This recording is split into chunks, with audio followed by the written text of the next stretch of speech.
The Tick with Rick Klein If. It's all about electability in the Democratic primary. Who exactly is electable, and against whom? A blizzard of late national and early state polling does virtually nothing to clarify the race 1 week before the Iowa caucuses, though does plenty to worry Democrats about the road ahead. 4 candidates could plausibly win Iowa. Key newspapers are endorsing non-frontrunners, and the candidate who might be best poised to win both of the first 2 states is not even technically a Democrat, Sen. Bernie Sanders. Whatever happens in Iowa, at least one new candidate will now make the debate stage in New Hampshire, with a polling surge for Andrew Yang. And don't sleep on Michael Bloomberg. He is flirting with double digits nationally, though he isn't playing in any of the first 4 contests.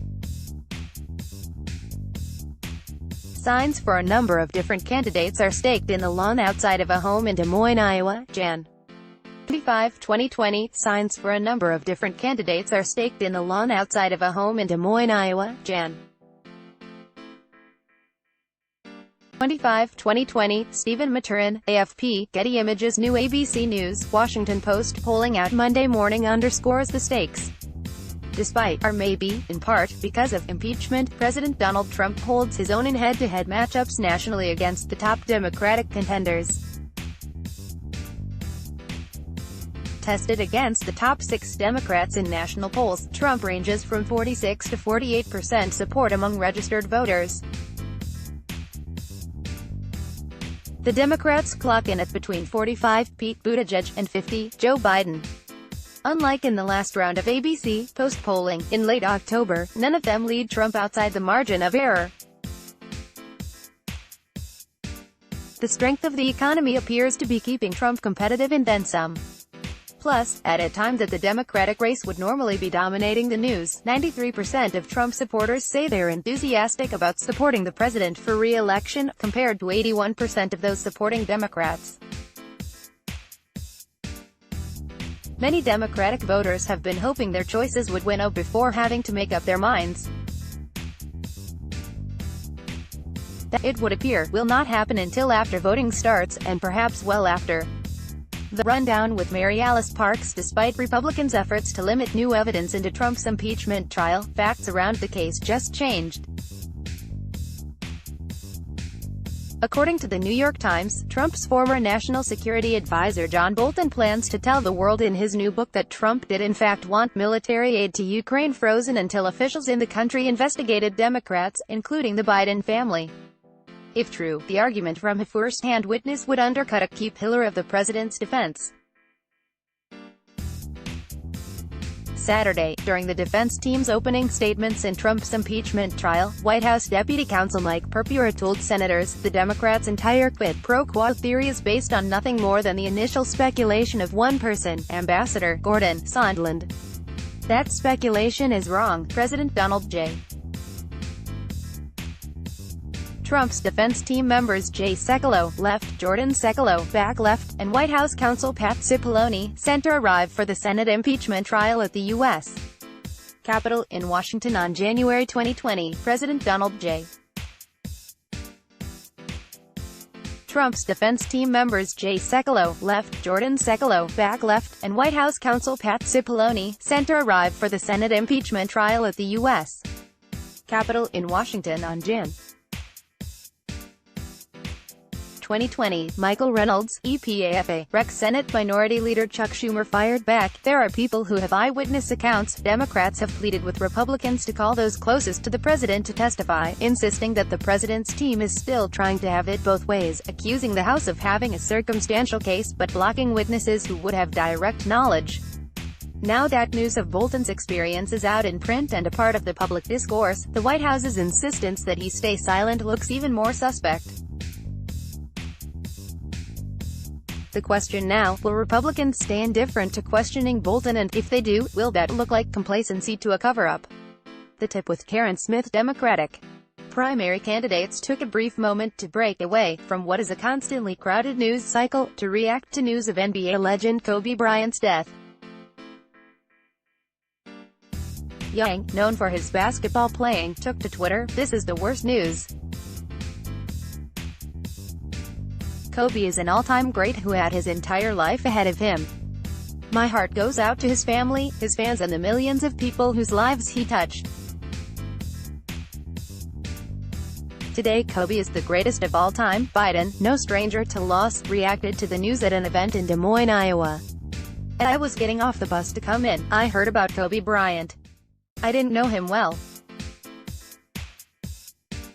I'd only met him a couple times, but, you know, it makes you realize that you gotta make every day count, every single solid day, every single day count," Biden said, in what also registered as advice for the candidates in the days leading up to the Iowa caucus. Kobe Bryant of the Los Angeles Lakers is interviewed, April 7, 2016, in New Orleans. Kobe Bryant of the Los Angeles Lakers is interviewed, April 7, 2016, in New Orleans. Andrew D. Bernstein, NBA via Getty Images. The playlist ABC News, Start Here, podcast. Monday morning's episode features ESPN's Ramona Shelburne on the tragic death of NBA star Kobe Bryant. Then, ABC News senior editorial producer John Santucci discusses the newly obtained 2018 audio recording of President Donald Trump talking to two men he later claimed not to know about an ambassador to Ukraine he later demoted. http://apple.co/2hpocool What you need to know today. President Donald Trump greets Israeli Prime Minister Benjamin Netanyahu at 11 a.m. and has a bilateral meeting with him. Vice President Mike Pence joins them for an expanded bilateral meeting at 11:30 a.m. At 12:30 p.m., the president and vice president meet with Netanyahu's political rival Benny Gantz. Trump and Pence have lunch at the White House at 1:15 p.m.